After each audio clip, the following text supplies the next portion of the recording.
함께 만드는 언론 미디어 협동조합. 여기는 국민 TV. 함께 만드는 언론 미디어 협동조합. 여기는 국민 TV.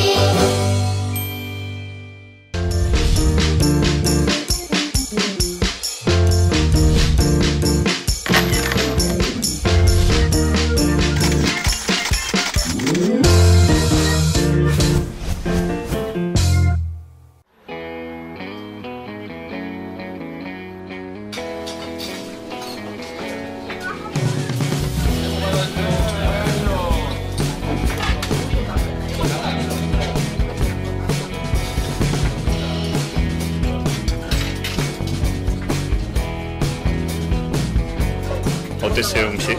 맛있어요. 정말? 완전 맛있어요. 저희 지금 서민들이 주로 이용하시는 식당이라서 자유식 백반으로 하고 있습니다. 상원버섯을 이용한 백숙, 그다음에 짱돌이 주물럭 이런 것들을 하고 있습니다. 곳에 오시려면 어떻게 오시는지 잘 모르겠어요. 수정원 내비를 찍으면 나옵니다. 두 번째 거 전주? 전주 안산구에 있는 삼천동 그리고 전주 국립박물관 옆에 있습니다. 전주 오시면 들러주세요.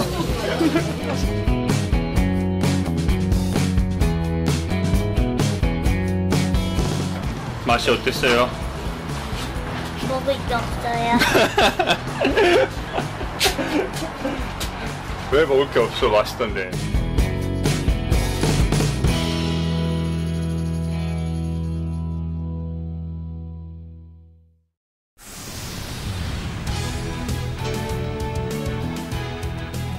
시사를 맛있게 요리해드립니다. 김성수 최현의 맛있는 수다. 수다 시즌 2. 예. 근데 굉장히 예. 피곤해 보이시고. 아니 뭐가 뭐 피곤하게 뭐 기운이 없어 있어요. 왜 이러세요? 왜 이러세요? 네. 아니에요. 저는 이제 마스터 할 때마다 힘이 펄펄 납니다. 펄펄. 아니 일단 목소리 데시벨이 낮아졌어요. 솔직히 고백해 보세요. 뭐요? 밥 못 먹어서 그렇다. 왜? 지금 굶고 있잖아. 왜? 왜 굶고 있는 거예요 도대체? 건강검진하면 밥 굶으라 그래서 밥 굶는 거예요. 미음 먹고 안 굶었어요. 그러지 마요. 그러면 지금 그 내일 병원에 들어가는 겁니까? 예. 들어가가지고 넘어갑시다. 무슨 됐어요. 무슨 판정이나. 아니 팔은 언제냐 팔은? 팔은 뭐 한 2주 정도. 2주 정도. 반기부스를 갖다가 좀 2주 정도 더 하고 네. 그다음에 이제 풀고 나서도 조심하면서 뼈가 붙을 때까지는 4개월이 걸린다고 하더라고요. 네. 김성수의 우파가 김성수의 좌파를 때려서 그렇게 된 거죠? 예, 맞습니다. 예. 우리 모두 건강합시다. 예. 우리 건강합시다. 예, 건강합시다. 건강합시다. 예. 근데 아프지 마세요. 고지혈증은 어떻게? 그냥 예. 사실 이렇게 아니 재벌들이 다 고지혈증을 갖고 있다 그러더라고. 그러더니 이번에 그런 게 확인이 된 것 같아요. 근데 우리가 이렇게 웃고 떠들 때가 아닌데 사실. 아니 그러니까 지금 사실 너무 심각한 상태가 또 벌어지고 있죠. 네. 밥맛이 없어요 사실. 밥맛이 없습니다. 아니 제가 어렸을 때 하여튼 옛날에 군대에 있었을 때 휴전선에서 근무를 했거든요. 예. 휴전선, 그러니까 경기도 연천 이쪽에 있는 이제 휴전선에서 OP병 있죠. 이렇게 보고 그 옆에는 TOD 부대가 있어요. TOD 부대. TOD 부대. TOD 부대는 뭐냐면 밤에 이렇게 딱 보면은 나처럼 보여요. 나처럼. 그렇게 하면 아무 뭐랄까 그 달빛도 없을 때 딱 봐도 나처럼 쏙 보여. 그런데 그걸로도 어뢰를 쏘고 가는 잠수정을 발견하지 못했다는 거 아니야? 웃긴 게 뭐냐면 이 155마일 휴전선에는 TOD 부대와 함께 OP 부대 이렇게 해가지고 엄청 낮에는 쫙 다 보고 그렇죠. 밤에는 사각지대 없이 다 본단 말이야. 그런데 노크 기신을 하고. 그러니까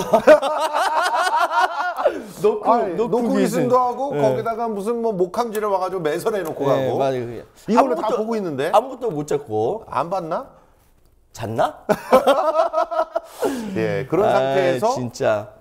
근데 TOD 얘기를 왜 한 거예요? 그러니까 왜냐하면은 밤에라도 오면 다 보이거든요. 그러니까 우리 이제 원래 기계화로 이렇게 싹 바꾸면 더 잘할 수가 있어요. 그런데 이거를 반대하네. 육군에서. 왜? 인원이 줄어들잖아요. 예. 인원이 줄어들면은 자기들 짬밥이 줄어든다라고 생각하는 거예요. 정확하게 말하면은 자기 영향력이 없어진다는 자기 밑에 거죠. 사병들이 많아야 그럼. 뭐 개처럼 굴릴 텐데. 그럼. 그렇죠? 그렇죠. 에이구.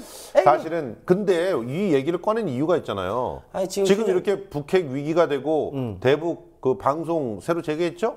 그리고 재개를 하게 되면 예. 그러면 이제 무슨 일이 벌어지는 겁니까? 이제 북한에서 어떻게 반응하느냐에 따라서 휴전선에 있는 우리 장병들은 불안한 밤을 갖다가 보낼 수밖에 없는 것이죠. 그 스피커 있잖아요, 스피커. 예. 그 사실 어마어마하게 크거든. 그렇죠. 그 앞에 못 써 있어요. 예. 구멍 터져요. 그렇죠. 어마어마하게 큰데 여기서 빵빵하게 나가요. 소녀시대. 아이유. 아이유가 예. 여기에서 악용되는 거야. 아이유가 어떻게. 북한은 수소탄을 너의 그 한마디 말도. 됐고요. 네, 북한에서는 이제 수소탄을 터뜨리려고 한다 그러는데 우리는 아이유 노래로 맞서고 있는 거죠. 대단합니다. 대단해. 뭐 그에 우리가 한번 좀 정리를 해줄 필요가 있어요. 예. 북한에서 예. 지난 6일이었죠. 예, 6일 날 터뜨렸죠.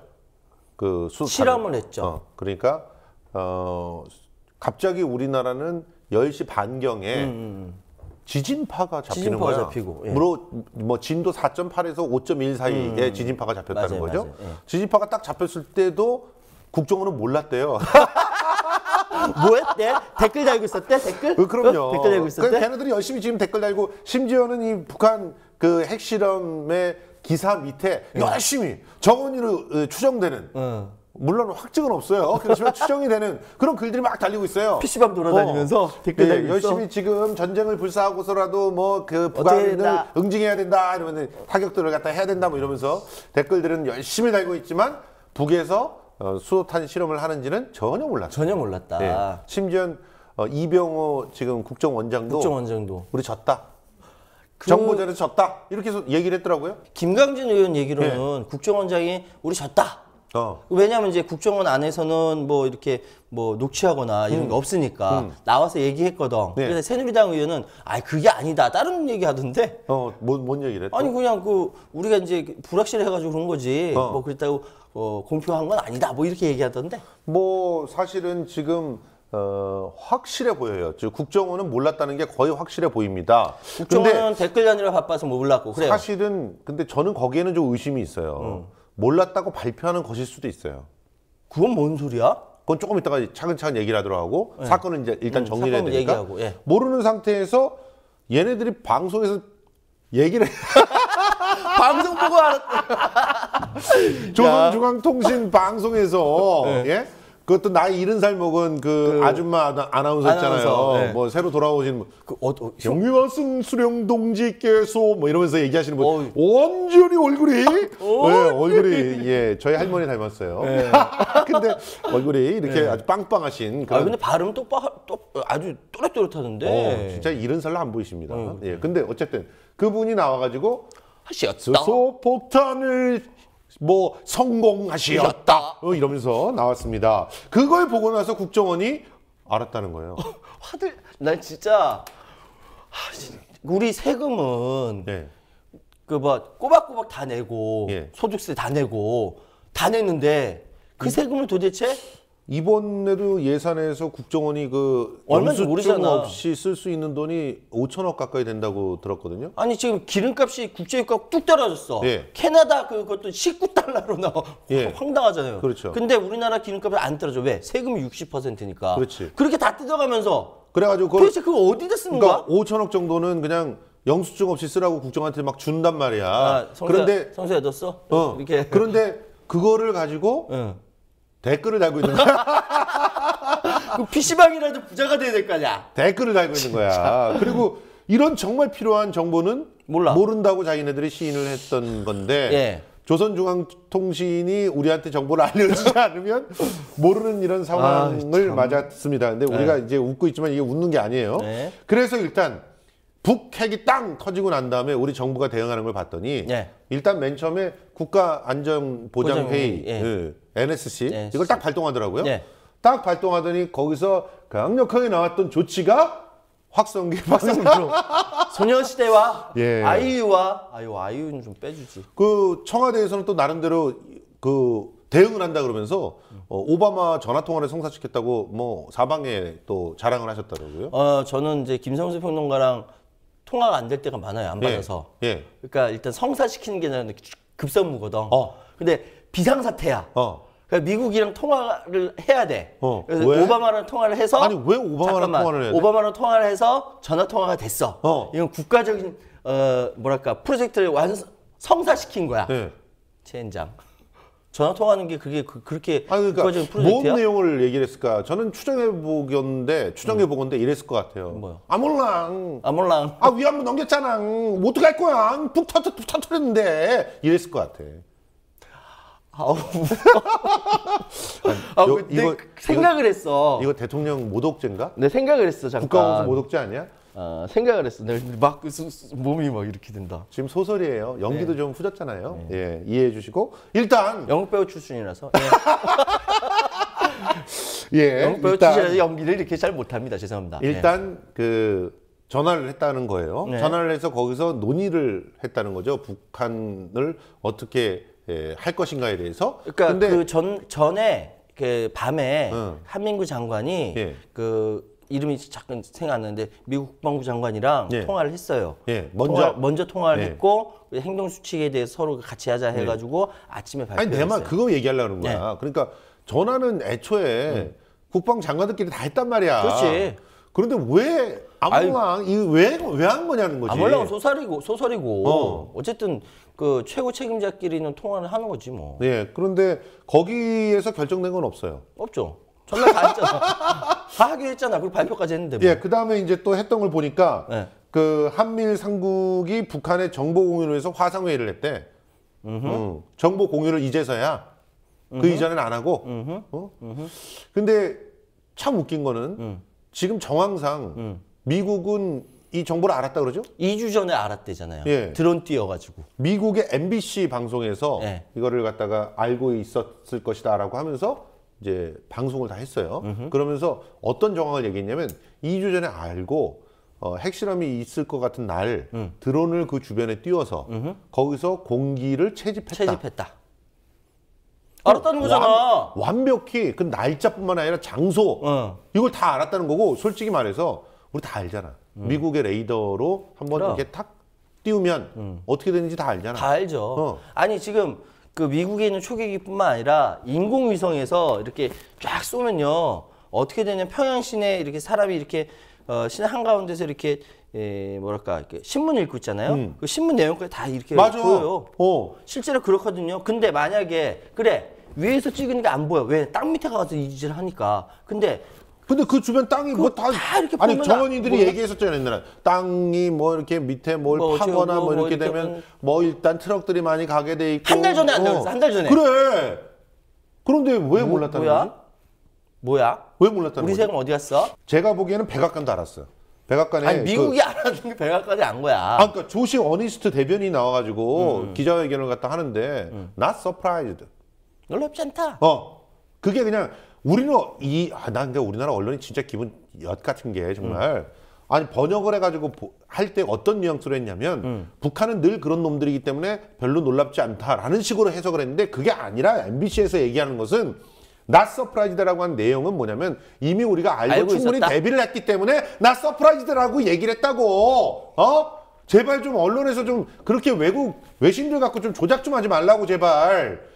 어쨌든 북한은 완전 미국한테 완전히 들킨 거야 이거는. 근데 들켰다고 볼 수 있나? 나는 이게 미국한테 알려졌다고 김정은이 생각할 수도 있다고 보거든. 그러면은 소설을 하나 더 써볼까요? 우리가 지금도 막 분노하는 그 한국과 일본 사이에 그 뭐랄까 일본군 그 성노예 사건, 성노예 합의했던 부분 있잖아요. 이거를 누가 이렇게 뒤에서 짰냐? 미국이 짰거든. 그렇지. 미국이 왜 짜? 그 중국을 중심으로 해서 동북아시아의 안보 라인을 한미일 안보 동맹을 좀 더 확고히 하기 위해서 바로 그거야. 쫀 거 아닙니까? 그렇지. 야, 니네 둘 싸우지 말고 좀 잘 좀 해봐 이렇게. 지금 이 북핵 사건이 터지면서 내가 쓴 소설은 그거보다 조금 더 나가서 쪼으면서 데드라인을 정해줬던 것 같아. 언제까지 해라? 왜냐면 그 다음 날 이거 터질 줄 알았으니까 소름 돋지 않아요? 진짜 그랬을 가능성이 있는 거야. 그래서 우리 앉았어요. 방송하다가 진짜 소름 뭐 돋는 거야. 이게 MBC에서는 2주 전이라고 하지만 사실은 그 이전서부터 알았을 가능성이 이제 높고 북한의 수소탄 그 실험이 임박했다라고 하는 징후들을 모란봉 악단 등등에서 중국도 눈치채고 미국도 눈치 까고 준비 들어가고 그런 상태에서 미국은 가이드라인 딱 정해주고 데드라인 정해주고 이때까지 합의하지 않으면 죽을 줄 알아? 이래서 그냥 항복하고 이랬던 거 아닐까. 그래서 결국 그때 무리하게 우리가 생각해도 상식적으로 이틀 만에 이게 무리하잖아요. 상식적으로. 아니 그 분명히 주고받고 땡기고 밀고 이걸 오랫동안 해왔는데 아무것도 남기지 않고 갑자기 전격적으로 이게 합의를 했단 말이죠. 이거 뭐지? 했는데 이틀 후에 뻥 하고 터져. 이거 도대체 어떤 그림이야 이게 도대체? 이런 생각이 드는 거지. 이렇게 되면서 자연스럽게 한미일은 자신들의 안보 라인들을 이렇게 좀 같이 맞춰가면서 뭔가 한미일 공조라고 하는 것을 북한이나 중국한테 보일 수가 있는 것이고. 그리고 또 한 가지 더 얘기할까요? 이건 속내가 탁 튀어나오는 건데 TV조선에서요. 그 패널들 딱 저 절대 TV조선 못 나간다고 이렇게 얘기하는 거 아니에요. TV조선 패널 딱 하고 앵커가 이러다가 너 TV조선에서 안 나가. 진짜 안 나갈 거야? 안 나가. 진짜지? 여기서 선언해. TV조선 안 나간다고. 가만 있어. 다른 경제 프로는 나갈까? 앵커가 뭘 이야기하냐면은 우리가 며칠 전에 한국과 일본이 이렇게 합의를 했다.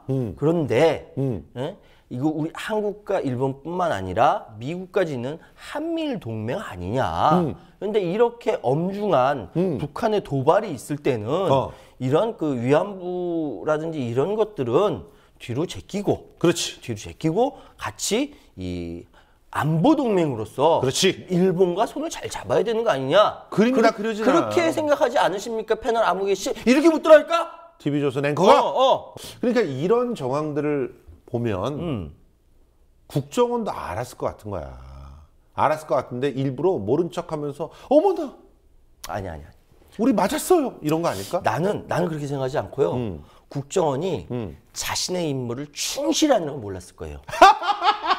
댓글.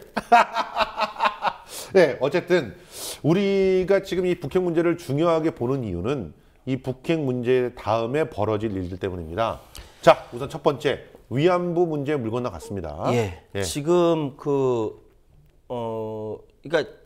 국민들이 분노할 수밖에 없지 않습니까? 그렇죠. 이게 지난 1991년 그 할머니 성또 기억 안 나네. 아프니까 배고프니까 기억이 안 나는 거예요. 이렇게 자신의 부끄러운 과거를 김복동 할머니 딱 고백한 거예요? 고백하면서 91년에 고백하면서 난리가 났죠. 그때 정말 큰 충격이었어요. 난리가 나가지고 막 일본 자체도 진상조사단 꾸리고 막 난리가 나서 지금 수십 년을 끌어왔단 말이에요. 24년 끌어왔습니다. 그러니까 지난번에 우리 김성수 평론가가 명확하게 얘기했지만 일본은 이 합의하는데 우리가 잘만 조정하면 다 얻어낼 수 있는 그런 상황까지 있었거든. 나는 이런 데드라인을 정해줬다고 해도 나는 그 데드라인을 활용했어야 된다고 보는 거고. 아니 데드라인 정해졌는지 아닌지 아직 모르잖아. 그러니까 소설을 쓰더라도 데드라인 딱 정해줬어. 자, 1월 4일 전에 끝내라. 그러면 똥줄 타는 건 일본도 마찬가지야. 마찬가지지. 일본도 마찬가지라니까. 그럴 때 배째 씨. 난 어차피 북핵 터지면 난 정권이 더 강해져. 오케이. 나 배째. 그러면서 할머니들한테 줄 수도 있었다는 거야. 훨씬 더 많은. 그런데 그거를 못했다는 거야. 그러니까 우리가 소설을 쓰는 대로 가더라도 분명히 위안부 할머니들한테는 더 시혜를 베풀 수 있는 것들이 있었어요. 최선을 다해서 그분들의 위치에서 뭔가를 더 따낼 수도 있었어. 그렇지. 그러니까 그런데 그거를 안 한 거야. 내가 보기에는 일부러 안 한 거야. 시혜라기보다는 국가적인 일본의 국가 책임을 인정하고 그렇지. 배상을 이렇게 얻어내는 게 아니죠. 당당하게 요구해서 받아내는 이렇게 할 수 있음에도 불구하고 안 한 거지. 뭔가 왜냐하면 이 사람들은 어떻게 생각했을 가능성이 높냐면 만약에 북핵이 터진다는 걸 갖다 미리 알았다고 하더라도 그런 거야. 핵이 터지면 모든 이슈가 이 이슈로 덮어질. 잘 됐다. 대충 해. 상상력 대단한데. 그러니까 우리 아버지 나라인 일본을 위해서 오히려 이렇게 해주는 그러진 않았다. 그러진 그러진 않았을까요? 않고 어쨌든 그 권력을 쥔 사람들은 모든 사안을 자신의 권력의 유지와 기득권 강화를 위해서 생각하는 경향이 있거든요. 그렇죠. 앞으로 벌어지는 일들에 대해서 어떻게 하면은 이것이 내 권력이 강화될까? 어떻게 하면 저 선거에서 이길 수 있을까? 어떻게 하면은 이런 식으로 생각하기 때문에 그 국민들이 고통받고 이런 건 별로 생각 안 해요. 그러니까요. 예. 그래서 이게 결과적으로 이 핵폭탄 때문에 모든 이슈는 빨려 들어가고 위안부 할머니들의 그 저 처절한 절규들은 역시 빨려 들어가면서 재협상 요구 이런 것들을 물 건너가고. 물 건너가고. 뭐 여기서 좀 고소한 거는 반기문의 방북 이제 물 건너갔다는 건데 그러면서 또 이제 또 하나 물 건너간 거는 선거구 획정 문제니 뭐 쟁점 뭐 노동 5법이니 이런 것들 다 지금 통과되게 생겼어. 다 빤스 벗어주게 생겼어 지금. 그러니까 거기에서 더 나아가서 저는 사실 그 핵 생각까지 북핵 생각까지 하진 못했어요. 사실 생각 못했어요. 뭔가 근데 북쪽에서 뭔가 있을 거라고 생각하고 우리가 그거를 찜찜했잖아. 찜찜했지. 했는데 아 이럴 타임에 분명히 북에서 뭔가 할 텐데 총을 쏠까? 고사포를 쏠까? 이 정도였는데 핵을 뽕! 그러니까 이게 선거에 영향을 미치냐 미치지 않냐까지 그렇죠. 생각을 했었죠. 근데 그러지 않을 거야라고 생각했는데 어머나 뻥 터지고 나니까 난리가 났어. 근데 의외로 우리 국민들이요 차분하지 않습니까? 차분하더라. 예? 차분해. 오히려 보니까 사재기가 없잖아요. 아예 예. 없어. 예. 몇 년 전부터 없어졌어. 그렇죠. 그러니까 언론에서조차도 사재기에 대한 보도를 안 해요. 맞아요. 그만큼 국민들이 차분해졌어. 그런데 TV만 틀면요. 계속 종편에서 북한 얘기, 핵 얘기. TV 보고 있으면요. 지금 당장 전쟁이 나는 거야, 지금 상황이. 아, 우리는 알고 싶지도 않은데 김정은 생일도 알려주고. 아니, 왜 우리가 김정은 생일을 알아야 돼? 어? 오늘이 김정은 생일이라고 축하해줄까? 해피 버스데이 투하고 케이크라도 잘라야 돼? 왜 알려주는 거야, 도대체? 어?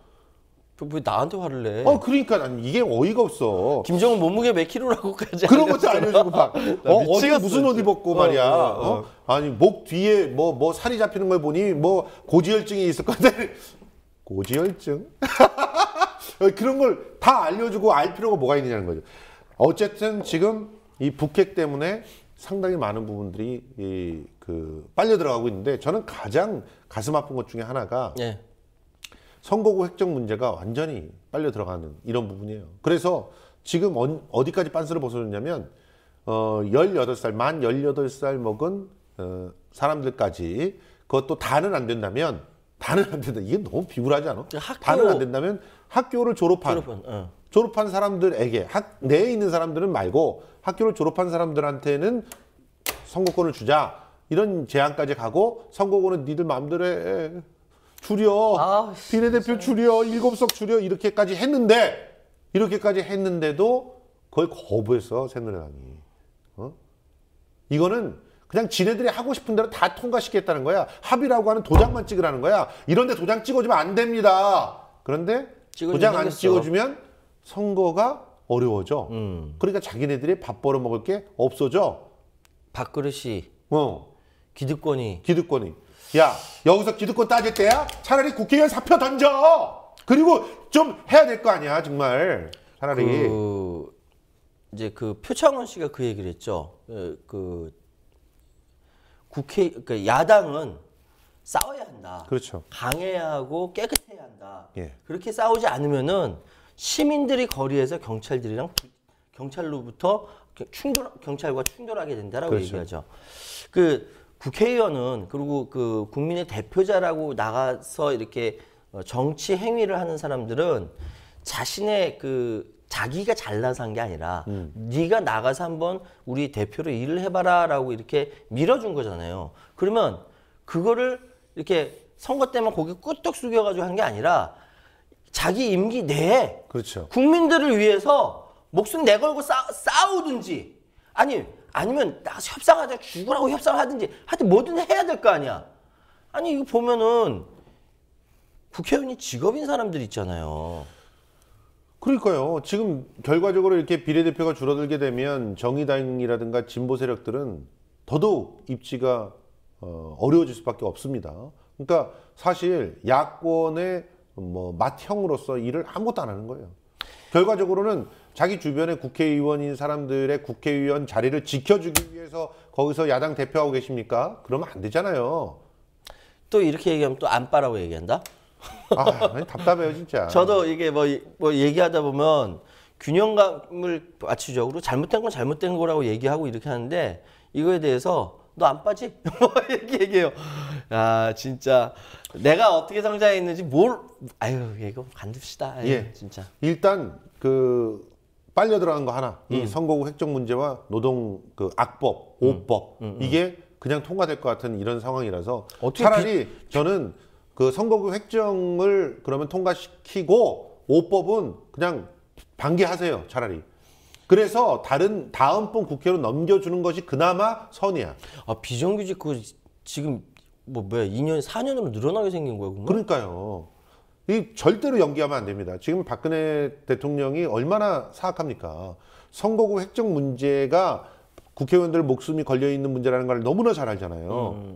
그러니까 그냥 무조건 푸시하는 거야. 글자 한자도 양보해 줄 생각이 없는 거야. 원래 새누리당이 타협하려고 했었어요. 근데 그래서 이병석 안까지 나온 거 아니에요? 그러니까 나왔는데 갑자기 뒤집어진 거예요. 청와대에서 또 갑자기 뒤집어진 거예요. 그래서 지금까지 이게 한치도 양보 없이 이렇게 온 거예요. 도대체 말이야 지금 아니 대화 타협하라며 대화 타협.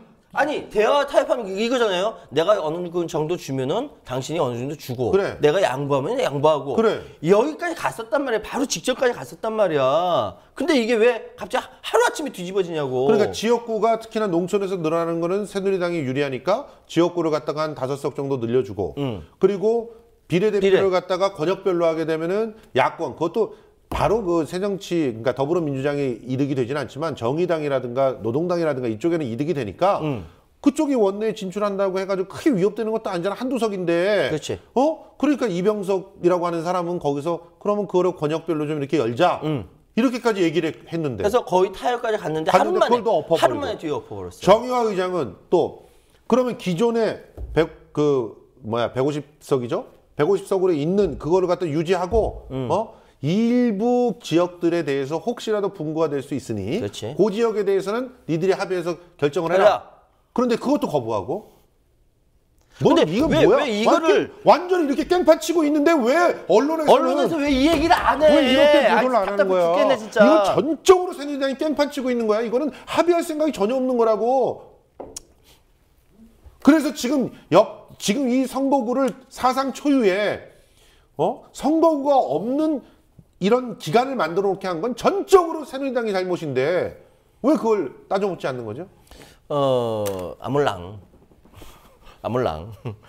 자, 지금 어쨌든 이전에 있었던 그 국회에서의 합의나 이전에 있었던 일본하고 한국과의 일본군 성노예 합의나 이 모든 소설이에요.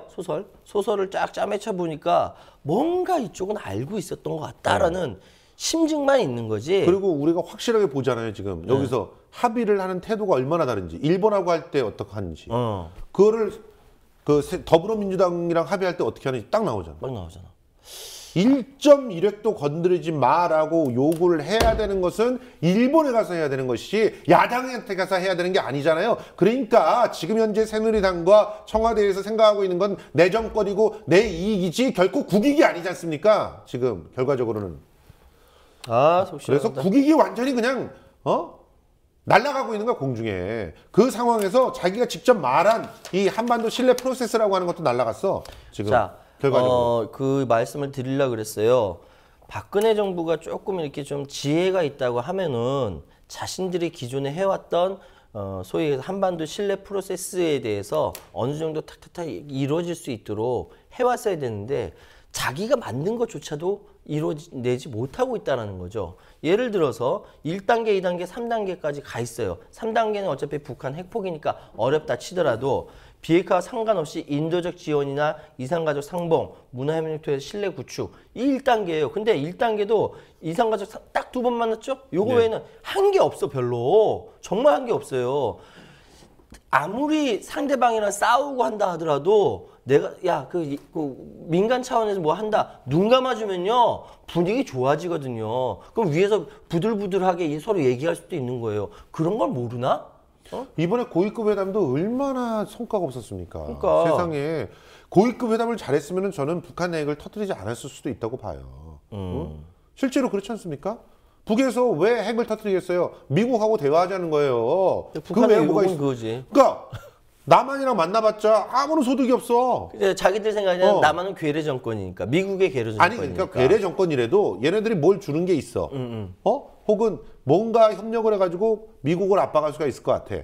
그러면 얘기를 할 필요가 있는 거지. 그치. 그런데 이거 맨날 만나면 아무것도 저 뭐 얘기를 듣지도 않고 여기 앉아 있는 애는 맨날 전화 걸어가지고 허락받고 있고 이러고 있으니 예. 그럼 이게 결과적으로는 한반도 프로세스니 뭐니 나발도 이것도 전부 다 그냥 말이었다는 거죠. 이것도 북핵의 한 방에 날아가 버린 거야. 그럼 결과적으로 이유는 어떻게 될 것인가? 그냥 대북확성기 틀고 긴장감 유지하고 그걸로 대통령 선거까지 쭉. 그래서 어떻게 우리 편이 이기게 할까? 이상하게 또 선거 개입을 하죠. 물론 우리가 또 눈여겨 지켜봐야 될 것 중에 하나가 어떻게 그 선거 그 자체를 또 댓글과 더불어서 부정하게 할까? 이것도 지켜봐야 되겠지만 이런 식으로 큼직하게 바깥에서 때려주는 거 이것도 엄청난 거거든요. 엄청난 거예요. 그래서 내가 지금 생각을 해봤어요. 뭘 생각했냐면 분명히 지지율 올라가 지금 또. 지금 그 휴전선을 지키고 있는 우리 아들 딸들 얼마나 불안할까? 그리고 또 휴전선에 자식을 보낸 우리 부모님들 또 얼마나 불안할까? 진짜 피눈물 나는 거예요, 피눈물. 근데 있잖아요. 저 휴전선에서 근무했거든요. 근데 아까도 얘기했잖아요. 근데 사실 휴전선에서는 뭔 일이 벌어지기 전에 되게 편해. 되게 조용해요. 사실은 굉장히 평안하고 이렇게 굉장히 이렇게 조용하거든요.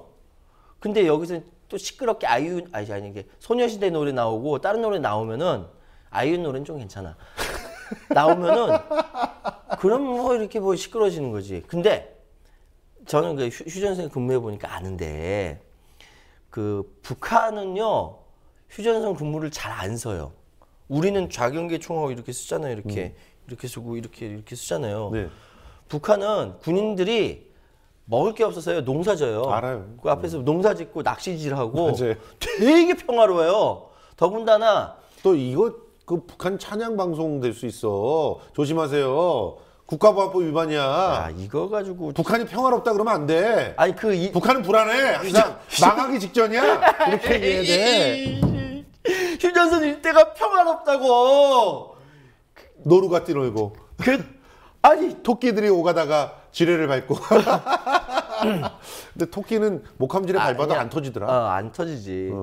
그 멧돼지를 만났어요. 멧돼지를 그 꼭대기는 물이 안 나서 그 목욕하러 내려가다가 멧돼지 말고 막 도망왔거든요. 네. 그 정도로 이 DMZ는 정말 뭐랄까 그 천연기념물 떼거리로 몰려 있어요. 떼거리로. 이런 얘기를 하는 이유가 뭐야? 왜냐하면은 그 우리 휴전선에서 근무했던 거 자랑하고 싶어서 그런 거지 지금. 뭐 그런 것도 있고. 그리고 우리 부모님들 이게 너무 이렇게 걱정을 안 하셨으면 좋겠어요. 아니에요. 자, 일단은 정리하고요. 지금 걱정해야 될 것은 뭘 걱정해야 되냐면 완전히 수세에서 진짜 이제 경보까지 이제 다 켜지게 된 이런 선거 국면 이런 것들을 걱정하셔야 됩니다. 지금 뭐 더불어민주당은 완전히 끌려가고 있고요. 그리고 안철수 신당은 뭐예요?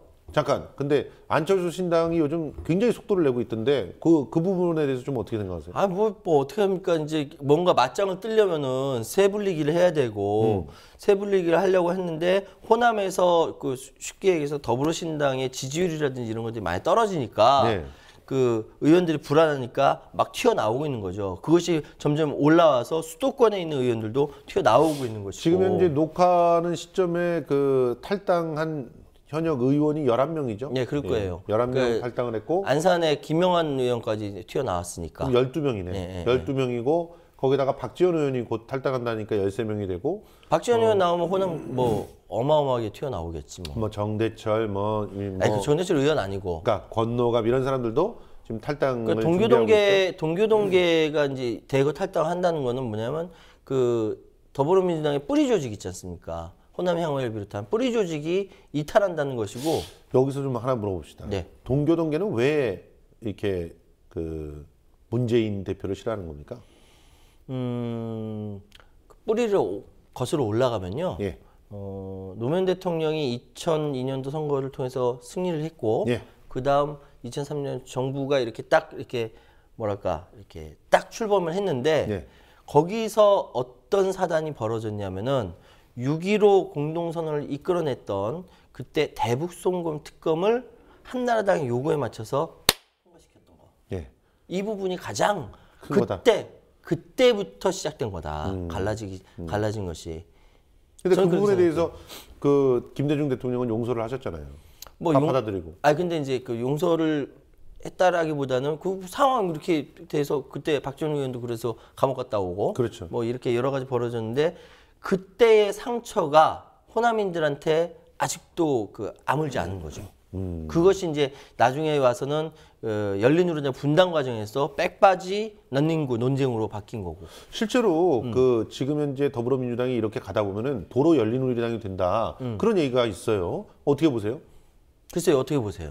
저는 지금 현재 그 과정이 그렇게 가고 있는 과정이라고 보거든요. 그 열린우리당 창당에 결정적인 역할을 했던 사람들이 또 일부가 빠졌죠. 김한길, 천정배, 네. 그리고 유시민 뭐 이런 사람들은 빠졌지만 그래도 결과적으로 지금 남아있는 사람들은 열린우리당을 만들었던 주축들이 지금 남아있는 것이고 거기에 이제 수혈이 좀 된 것이 486 운동권들이 조금 더 수혈이 된 정도거든요. 요 정도에서 열린우리당이 나오게 된다면 20%를 차지할 수 있을까요? 20% 이상을 차지해야 총선에서 어느 정도 그 승리를 하는 그런 데들이 생길 텐데 이 전체 민심의 20%를 차지하기 어렵지 않을까 이런 생각이 듭니다. 실제로 이번 선거를 갖다가 그 썰전을 어제 봤더니 네. 그 이준석이 아주 재미난 말을 했어요. 뭐라고요? 지금 현재는 정치 세력이 4개다. 4개다. 친박, 비박, 친노, 비노. 이 4개 중에 2개를 가져가면 이긴다. 굉장히 도식화된 저열한 설명이지만 그래도 이해는 빨리 되잖아요. 그러니까 그 여당 측에서 친박과 비박을 묶으면 여당이 승리하는 거고 그리고 더불어민주당에서 친노와 비노를 묶으면 그 더불어민주당이 승리하는 거고 안철수 쪽에서 비박과 그 비노를 묶으면 그러면 승리한다. 이 싸움이다. 이런 얘기를 하는데 지금 현재 보면 안철수 쪽으로는 그 비박과 비노가 지금 직결하고 있는 모습들이 계속 직결하고 보이죠? 있죠. 심지어는 이제 이게 안철수 신당이 갖고 있는 성격 자체가 지금 더불어민주당이 갖고 있는 지지 기반과 또 다르기 때문에 여기에 어떤 그룹이 모이냐면 새누리당에서 조금 진보적인 성향을 갖고 있는 사람들. 합리적인 보수. 네, 뭐 합리적인 보수인지 모르겠는데 그리고 심지어는 MB에 연설 비서관까지 연설 비서관 여기까지 다 들어오는 연설 비서관 3명 중에 2명이 들어왔어요. 2명이 들어왔어요. 예. 이런 모습까지 보이고 있거든요. 이게 뭐냐면은 그래서 혹자들은 안철수 신당이 갖고 있는 확장력이 그 문재인 대표가 있는 더불어민주당보다 훨씬 더 크다. 뭐 이렇게 얘기하는 사람들도 있어요. 아니 근데 저도 그런 분석 자체에는 동의하는 것이 한상진 그 교수가 창당위원장을 허락을 했는데 이 한상진 교수는 얼마 전까지 그 2012 대선에 대한 평가를 주도했던 사람이잖아요. 더불어민주당에서 굉장히 고문처럼 중요한 역할을 하셨던 분인데 이분이 안철수 신당 쪽에 갖고 이분이 또 굉장히 그 DJ하고도 가까웠던 분 아닙니까? 예, 맞습니다. 그러니까 DJ 정권을 만드는데도 굉장히 큰 몫을 했던 분이세요. 그러니까 김대중 대통령 만들 때는 거의 다 모든 제1야의 인사들이 다 모였던 상황이었고 그건 노무현 대통령도 거의 마찬가지고요. 그리고 지난 2014년, 2012년도에 있었던 문재인 대표 같은 경우는 거의 다 모였는데 이게 움직이지 않았던 그룹들이 있어요. 전 누군지도 알아요. 얘기할 수도 있어요. 근데 얘기하면 대략 그렇게 어떤 그룹이 안 움직였는지. 그러니까 소위 성격으로 얘기하자면. 현재의 문재인 대표의 그 반대되는 쪽에 있는 몇몇 사람들 비주류라고 얘기하는 안 움직였죠. 왜 안 움직였는지 알잖아요. 왜냐하면은 솔직히 말해서 소통이 잘 안 됐잖아요. 네. 어쨌든 대표측하고. 지금 2012년 얘기하는 건 아니고 지금 근데 이 상태에서 선거 국면에 들어간다는 거죠. 그렇죠. 그리고 더군다나 북에서 핵실험을 해가지고 뭐 아수라장이 된 판에서 그렇죠. 이게 전체적인 바람 구도 텃밭, 바람 구도 텃밭이라는 3대 요소 중에 바람이라는 것이 북의 바람이 불어오고 있는 북풍 바람이 불어오고 있는 이 상황에서 거기다가 지금 안철수 바람은 확실히 불고 있습니다. 예. 그러니까 바람이 지금 아주 강력한 바람이 태풍 같은 북핵이 지금 불고 있는 것이고 그렇죠. 훈풍처럼 이렇게 살랑살랑 불었던 게 안철수 바람인데 예. 그 안철수 바람을 키워주려고 지금 그 사람들을 막 모으고 있잖아요. 그래서 윤여준이 들어갔고 그러니까. 한상진이 들어간 거죠. 그래서 근데 그 더불어민주당 입장에서는 안철수 신당의 바람이 부는 건 별로 안 좋아하는 상황이지 않습니까? 근데 더불어민주당은 왜 바람을 못 타죠? 그래도 인재 영입 바람이 있잖아요, 거긴 또. 나름대로. 그러니까 표창원 교수 갖고는 확 이렇게 좀 뭔가 하는가 싶더니 그 다음은 뭐 이렇게 2호, 3호. 웹젠서부터 4호. 조금 삐그러지고 시작해서 지금 3호, 4호서부터는 좀 그 눈에 잘 안 들어와요. 또 뭐 심지어는 모르죠. 김무성 대표 같은 경우는 그 정도는 우리 예비 후보 중에 널렸다 이렇게 얘기를 하고 있는 상황이라서 이제 앞으로 더 전개된 상황을 봐야 되는 건데 어쨌든 지금 상황은 바람구도 텃밭에서 바람은 몇 가지 바람이 불고 있고 예. 구도상에서는 틀림없이 정의당한테도 미안하고 뭐 그 외 노동당이라든지 다른 군소정당 그 활동하시는 분들한테는 죄송하지만 현재는 그 천정배 국민회의 그 신당도 미안하지만 확실하게 삼자구도로 정립되고 있는 거. 그렇죠. 네, 삼자구도로 정립되고 있고 이게서 둘이 합치면 새누리당보다 많지만 합치지 않을 경우에는 다 25%, 20 네, 뭐 몇 이렇게 퍼센트 요 되는 정도 거. 되는 거죠. 이렇게 된다라고 일단 도시적으로는 그림이 그려져요. 근데 앞으로 바람구도 텃밭의 이 상황이 어떤 바람이 불고 구도가 어떻게 달라지냐 또 이건 대선이 아니라 총선이거든요. 인물 부분에 있어서 어떤 인물이 나서느냐에 따라서 이건 확 또 바뀔 수가 있어요. 실제로 지금 텃밭을 소지하고 있는 데는 어디라고 보십니까? 아니, 명확하게 지금은 호남과 수도권 일부와 이를 이제 그 야권이 가지고 있는 거고 나머지 충청권이라든지 특히 그 아니 정확하게 말하면 우리가 좀 경상도, 영남. 그러니까 톡 까놓고 말해보자고.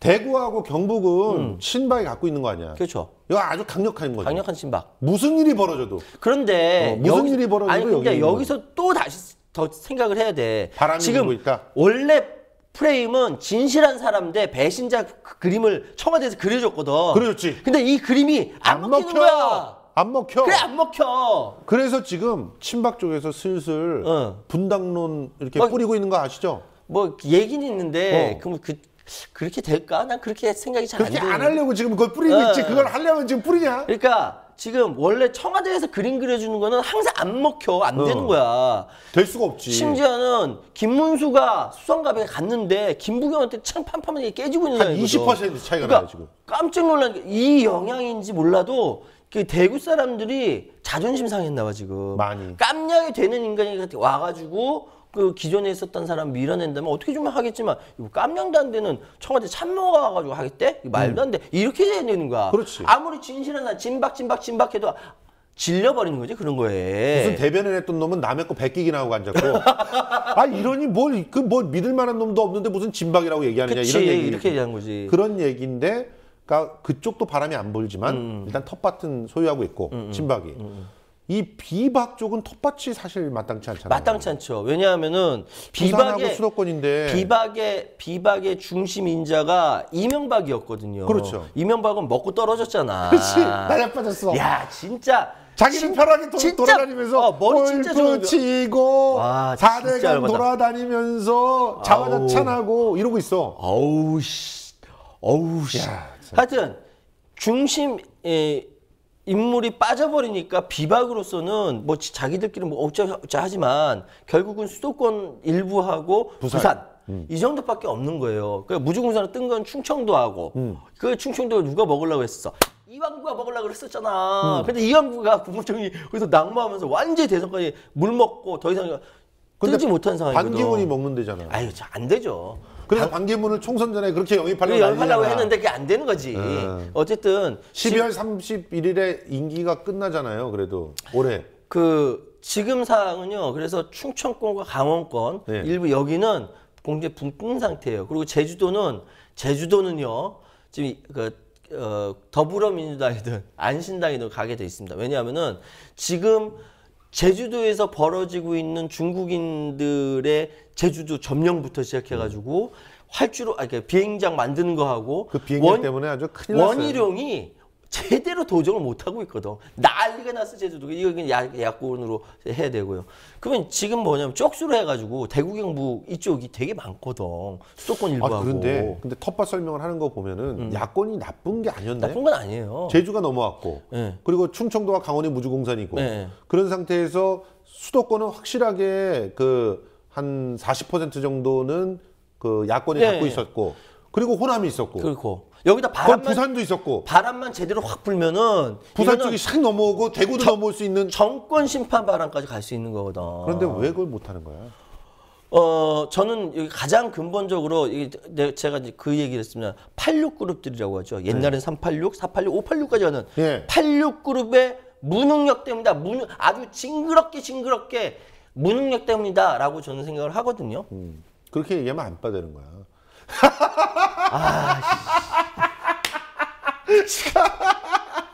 어쨌든 나 그렇게 생각. 어쨌든 왜 무능한 거죠? 그러니까 제가 대학원 가서 그런 공부를 했어요. 정치 공부를 막 이렇게 정치 전공하면서 막 공부하면서 이제 그 주변에서 얘기 들으니까 입각했던 경험을 갖고 있는 어른들 얘기 들어보니까 딱 들어가는 순간 장관이고 뭐고 3개월 동안 뺑뺑뺑뺑 관료 집단 돌린다는 거죠. 공무원들이 그렇지. 왜냐면 관료 집단 돌리는 거야. 그럼 거기에 끌려가는 거예요. 그렇지. 근데 원래 실력을 쌓아놨다라면은 그렇지. DJ에 있는 실력이 있는 사람이거든. 그럼 딱 준비된 대통령이었지. 통찰력을 가지고 이건 이렇게 해, 이건 이렇게 해, 이렇게 해서 딱딱 체크하고 너네 이렇게 해야 돼라고 딱 강력하게 하는데 어렸을 때부터 물론 민주화를 위해서 희생하고 헌신하고 그 부분 인정하는데 그리고 정치권에 들어오면 전체 국가 경영이라든지 경제라든지 이런 것들에 안목을 키워야 되는데 학교 다닐 때 했던 그 행태 똑같이 국회나 정치권에 와서 똑같이 하는 거예요. 학교 다닐 때 행태가 뭐예요? 학교 다닐 때 행태라는 표현은 좀 미안하고요. 학교 다닐 때 싸움 잘했던 그것을 국회 와서 그대로 하는 거예요. 이거? 네. 대안을 내세우는 대안 세력으로 성장해야 되는데 그렇게 하지 못했다는 비판을 하는 거죠. 거지. 예. 늘 비판만 하는 거예요. 비난만 했죠. 늘 비난만. 대안 없이. 실제로 우리가 댓글들 보면은 참 가관이지 않습니까? 제가 요즘에 SNS 들어가기가 좀 싫어요. 싫은 게 김성수를 안 빠라고 해? 아니 나도 뭐 사방에서 욕 먹고 있는데 되도록이면 내가 의견을 잘 얘기를 안 하려고 하는데 그런데 이제 기본적으로 그 친문 쪽에 계신 분들 입이 왜 이렇게 험해? 그리고 또 안빠 중에서 골수들도 입이 굉장히 험하시더라고. 그러니까 나는 그 내부에 그래 안 싸웠으면 좋겠어. 이미 이혼했잖아. 이혼했으면 신경 꺼 서로 신경 끄고 서로 혁신 경쟁하자며 혁신 경쟁해요. 진짜. 그 국민의 마음을 얻으란 말이야. 저는 단언컨대 지금 이렇게 뭐 북핵바람이 불고 있는 상황에서는 서로가 정말 서로를 비난하는 말을 하면 할수록 계속 석수가 하나씩 날아간다. 맞아요. 그렇게 생각을 해요. 네. 실제로는 여기에는 이 바람을 맞서 싸울 새로운 바람을 일으켜야 되는데 그럼요. 그게 뭐야? 개혁바람. 그럼요. 혁신바람. 혁신바람. 서로가 특히나 저는 이 친문 쪽은 계속 정의당을 포함해가지고 진보 쪽으로 더 가야 된다고 생각해. 그래서 진보의 그 저 바닥에 있는 정말 유능한 인재들, 그런 인재들을 흡수해가지고 제대로 대안을 갖다 만들어 달라고 해가지고 데리고 와야 된다고 생각을 해요. 그리고 친안쪽은 계속 새누리당을 갖다가 갉아먹어야 돼. 새누리당을 쪼개놔야 돼. 그렇죠. 쪼개가지고 나중에 가가지고 땅 뚜껑 열었을 때 새누리당 20몇 프로 이렇게 나오게끔 만들어야 되는 거 아니에요. 그렇죠. 예. 대구 경북만 딱 얻으락해. 거기서 김부겸은 또 이기고 이런 식으로 해버리면은 나중에 꽉 열었는데 결과적으로 여소야대 국면이 만들어지는 거야. 맞아. 이렇게 만들어야 되는 거 아니겠습니까? 김부겸 화이팅. 근데 지금 뭐 하고 있는 거예요 도대체? 근데 하여튼 이런 이 얘기는 해야겠다. 저 친노 없다고 생각해요. 예? 친문 있고 비문이 있다고 생각하고 노무현 대통령 돌아가신다고 더 이상 친노 비도하죠. 노무현 대통령 돌아가서 기분 나쁘실 거야. 자, 친문 비문이 있다고 생각하는데 보세요. 방송할 때 저 평소에 마음에 안 드는데 욕 안 하잖아요. 그럼요. 방송에서 저 김성수 욕 안 하잖아요. 그렇죠? 이런처럼 예. 바깥에 국민들 다 보고 있는데 왜 그 안에서 쌈박질하냐 이거야. 난 이거 그렇지 않잖아요. 마음에 안 들어 욕 안 하잖아요. 네, 그렇군요. 좀 보입시다. 예. 라디오 재벌이 되시더니 마음이 고지혈증도 앓고 나시더니 마음이 이렇게 넓어져가지고 다음에 그 얘기합시다. 예. 나 이번 주에 감동받은 사람 있어. 이 얘기. 지난 그 소녀상 지키러 가셨고 지금 어버이 연합이 나오니까 피켓을 들었죠. 태극기에 충성하는 것이 애국이라는 건 태극기에 충성하는 것이 아니라 물에 빠진 아이들을 구하는 것이다 라고 웃으면서 어버이 연합 어르신들하고 얘기했던 대한민국 효녀연합 7명이래요. 예. 7명. 7명인데 또 계속 속속이 참여한다고 하고 그 가운데 대표로서 홍승희 씨. 예. 27살밖에 안 된 그러니까 퍼포먼스 하는 예술가죠. 예. 예술가는 원래 어떤 사람이에요? 저 같은 사람이에요. 이럴 줄 알았다. 내가 질문을 잘못했어. 예. 질문을 잘못했어. 예. 참. 근데 이야기할 때 홍승희 씨 아버지가 어버이연합 같은 어르신들과 뭐 비슷한 생각을 갖고 있다? 뭐 이렇게 이야기하면서 어버이연합을 너무 그렇게 미워하지 마라. 왜? 과거의 전쟁의 트라우마가 이분들을 이렇게 만든 것 같다. 그러니까 이렇게 저는 얘기한 거죠. 예. 그분의 그 얘기를 듣는 순간 어쩜 이렇게 나랑 똑같은 생각을 하셨을까. 이 사람이야말로 대한세력이다. 이런 생각을 했어요. 왜냐면은 우리가 국제시장 나왔을 때 예. 뭐라고 얘기했어요. 아주 그냥 나가서 돈은 잘 벌고 있는 그 거의 이제는 준재벌급에 속하는 그런 진보 인내하는 평론가가 나가가지고 뭐라고 했냐고. 이런 영화들이 사랑받고 이건 무슨 드디어 반동의 공세가 시작됐다. 이따위 얘기를 막 하면서 국제시장 갖고 뭐라 그랬잖아. 그러면 거기서 그 1,000만을 만들어준 사람들 다 반동이야? 나도 보면서 울었어. 그러면서 그 안에 숨어 있는 무슨 그걸 못 봐서 내가 운 줄 알아? 거기에는요 어떤 사람들이 있냐면 지금 저 길거리에서 돈 5만 원에 돈 또 라면 한 줄에 가가지고 피켓 들고 계시는 그 상실된 노인들이 있다고. 그분들을 갖다가 우리 국가들이 전혀 책임지지 않았단 말이에요. 악마의 탈을 씌우고 악마의 그 역할을 갖다 맡긴 사람들을 뭐라고 욕을 해야지.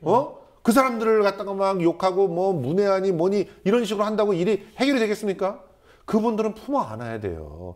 그리고 품어 안게 되면 저절로 달라지는 그런 분들 아니겠어요? 찔려. 나 옛날에 욕 많이 했는데. 그래서 네.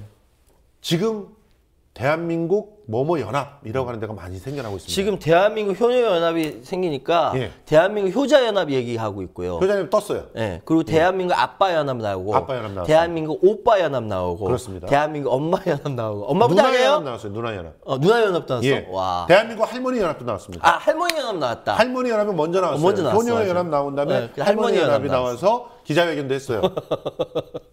사랑합니다. 정말 대한민국을 살릴 수 있는 그런 연합들이 아닌가 생각이 이게 듭니다. 바로 같이 어깨 걸고 연대하는 거죠. 연대. 그렇죠. 왜냐면 같이 이름 걸고 연합이라는 거 가지고 같이 손 딱 쥐고 있는데 옆에 있는 사람 마음에 안 든다고 욕하거나 싸우고 때리거나 그러지 않잖아요. 저 방송 중에서 욕 안 하잖아요. 김선수 평론가. 그렇죠? 예. 예전에 저는 그런 얘기들 많이들 하는 분 보면서 좀 의문이 있었는데 우리가 어떤 모임을 할 때 거기에 이념적 지향성이 명확하지 않으면 안 된다. 이런 식으로 얘기하시는 분 많았잖아요. 그리고 굉장히 이렇게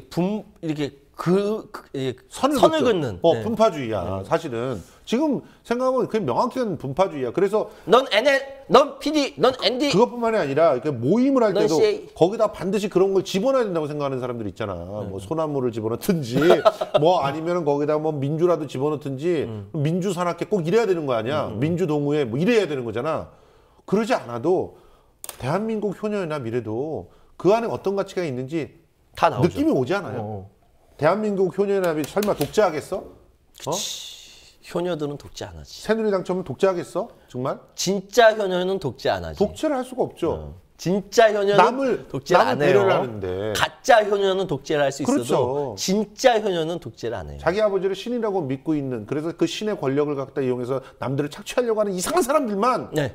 그런 자기를 효녀라고 포장하면서 그렇게 얘기하지만 정말 아버지가 늙고 병 들어가시는 게 그 마음이 아파가지고 저분들을 어떻게 하면은 복지적으로 좀 살릴까 이런 걸 걱정하는 효녀들은 민주주의자일 수밖에 없는 거예요. 우리 다음에 시간 되면 홍순희 씨 한번 이 자리에 모셔서 한번 인터뷰 좋은 한번 했으면 생각이다. 좋겠다. 홍승희 씨를 우리가 한번 공개적으로 초대합니다. 네, 초대합니다. 한번 출연해 방송 주셨으면 보시고 좋겠습니다. 홍승희 씨 저희 제작진에 연락을 주시면 제가 모시고 우리 김성수 평론가는 버선발로 모시러 갈 겁니다. 네, 전 버선 안 신습니다.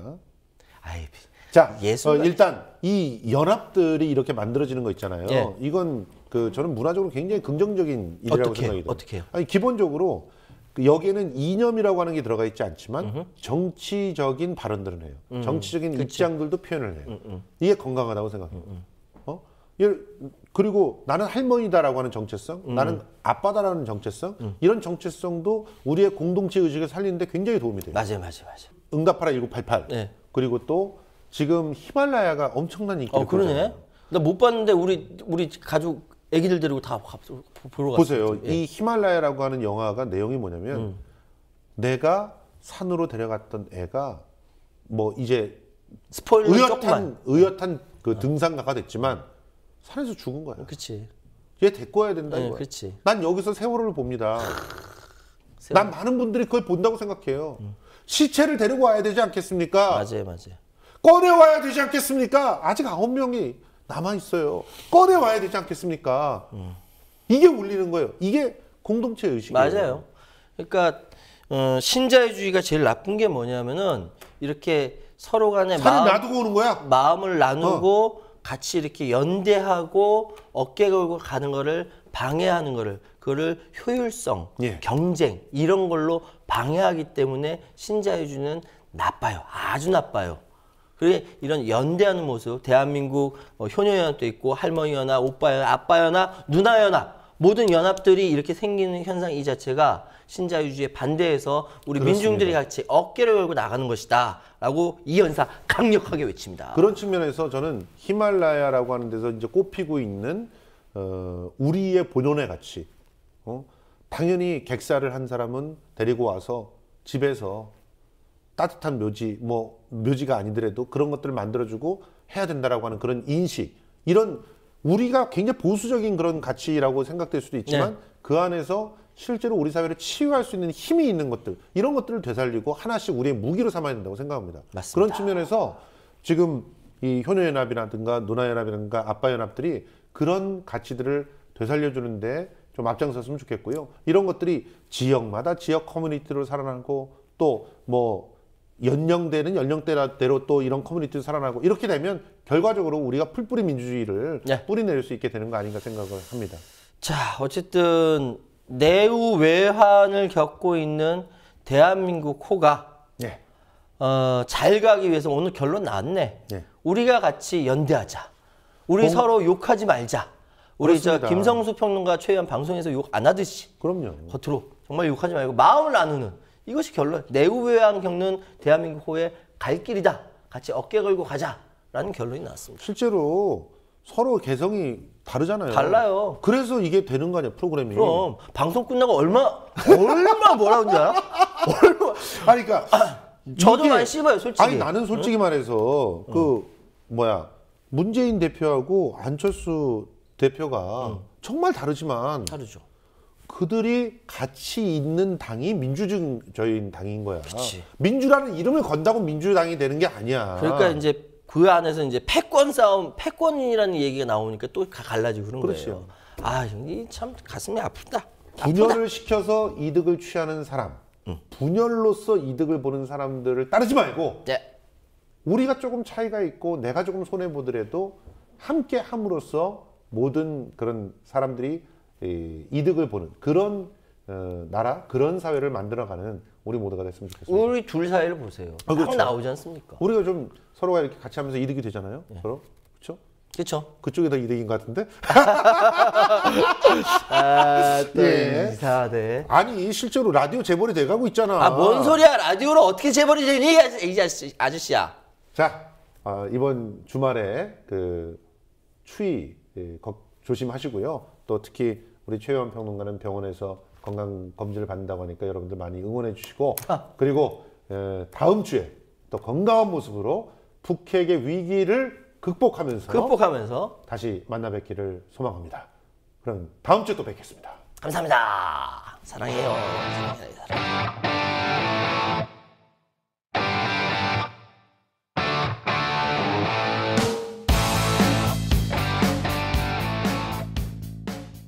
안녕하십니까.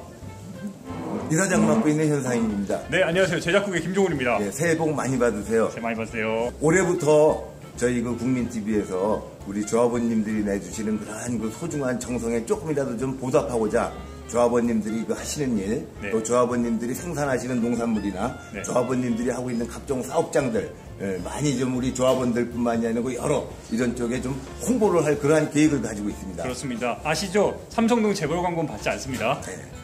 그런 것들을 좀 많이 저희들에게 이렇게 알려주시면은 저희가 여러분님께서 그 광고하시는 그러한 내용들을 우리 TV 통해서 우리 여러분들의 그 사업들을 좀 잘 될 수 있도록 이렇게 홍보할 계획을 세우고 있습니다. 예, 문의는 아래 보이시는 이메일 주소로 보내주시면은 성심성의껏 답변드리겠습니다. 네, 저희 국민TV가 우리 조합원님들의 그러한 그 정성에 조금이라도 보답하고 여러분님의 그 소중한 뜻을 더욱더 크게 결실 맺고 열매 맺을 수 있도록 저희가 올해도 혼신의 힘을 다해서 파이팅 하겠습니다. 고맙습니다. 국민TV 파이팅! 파이팅! 마치겠습니다. 고맙습니다.